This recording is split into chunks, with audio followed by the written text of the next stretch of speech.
2500 അടിയിലേക്ക് നമ്മൾ എത്തുന്നു.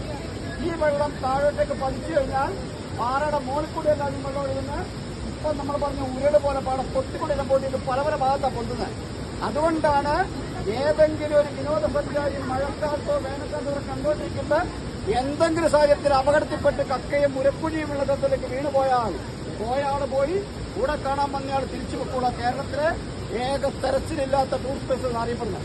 പക്ഷെ അപകടങ്ങൾ സംഭവിക്കാത്തെന്ന് പറഞ്ഞാൽ 5 മണി വരെ നിയന്ത്രിക്കാനും പറഞ്ഞു കൊടുക്കാനും ഗൈഡുമാർ ഇവിടെ നിൽക്കുന്നുണ്ട്. ഇതുവരെയും ഒരു വിനോദസഞ്ചാരി അപകടത്തിൽപ്പെട്ടില്ല. പക്ഷെ വെള്ളച്ചാട്ടം പുറലോകം അറിയപ്പെടാൻ തുടങ്ങിയത് അടിയന്തരാവസ്ഥക്കാലത്ത് കക്കയം ക്യാമ്പിൽ നിന്ന് പോലീസുകാർ വീട്ടിക്കൊന്ന എന്തെങ്കിലും വിദ്യാർത്ഥി സഖാബ് രാജന്റെ ബോഡി വലിയ പുസ്തകം നിങ്ങൾ കേൾക്കുന്ന പോലെ ഞങ്ങൾ കേട്ടുകൾക്ക് മാത്രമേ ഉള്ളൂ. അന്ന് തൊട്ടാണ് ആളുകളെല്ലാം ഈ വെള്ളച്ചാട്ടം കാണാൻ വേണ്ടി ഈ പുഴ കടന്ന് കാറ്റുകുളക്കരി ആ ചാഞ്ഞിരിക്കുന്ന മറ്റം പിടിച്ച് 76 മുതൽ ഇതിന്റെ യഥാർത്ഥ താഴ്ഭാഗമാണ്. അങ്ങനെ കക്കയോ ഉരക്കുഴി വെള്ളത്തിലും പുറലോകം അറിയപ്പെടാൻ തുടങ്ങി. ഈ വെള്ളമാണ് കരിയാത്തുംപാറ തോണിക്കടവിലേക്ക് ഒഴിക്കുന്ന വെള്ളം.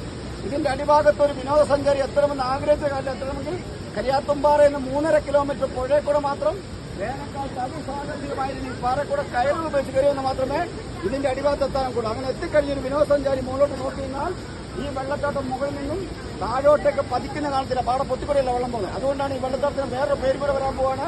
കേരളത്തിലെ ടൂറിസ്റ്റ് പ്ലേസുകളിൽ മുകളിൽ നിന്നും താഴോട്ടേക്ക് മാത്രം കാണുന്ന വെള്ളച്ചാട്ടം.